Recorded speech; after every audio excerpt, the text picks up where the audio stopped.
Dallas is considering requiring sexually oriented businesses to close between 2 a.m. and 6 a.m. after police data shows a possible link between the clubs and criminal activity. Fox 4's Lori Brown joins us now with more on this. Lori.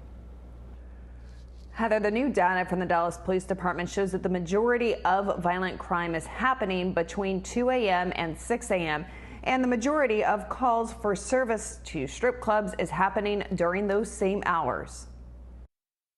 Several homicides that had occurred at a sexual-oriented business in my district. Dallas City Councilman Adam Bazaldua explained to us why his Quality of Life Committee is considering requiring sexually oriented businesses to close at 2 a.m., which is also the cutoff for alcohol sales at licensed bars.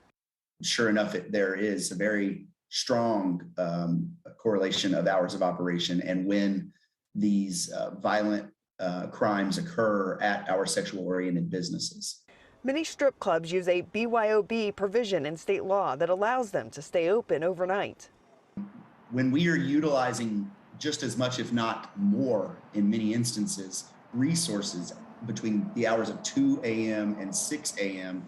that we are between the hours of 10 p.m. and 2 a.m.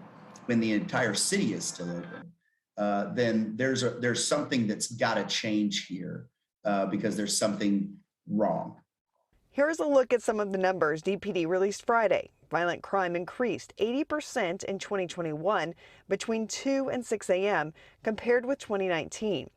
And 76% of all reported violent crimes are happening between 2 and 6 a.m.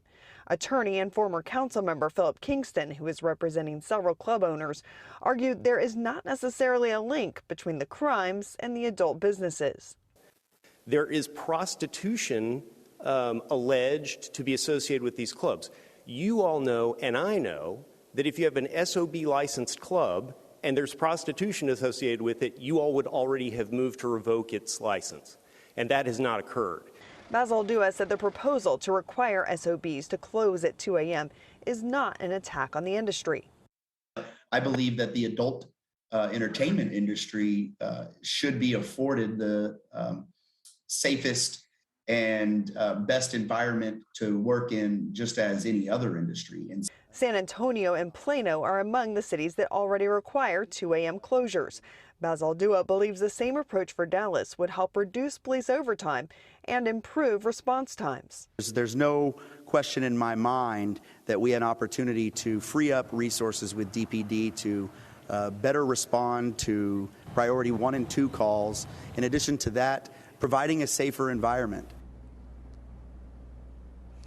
About an hour ago, the Quality of Life Committee voted to have a task force study the issue for 6 more months and then report back to the committee in May.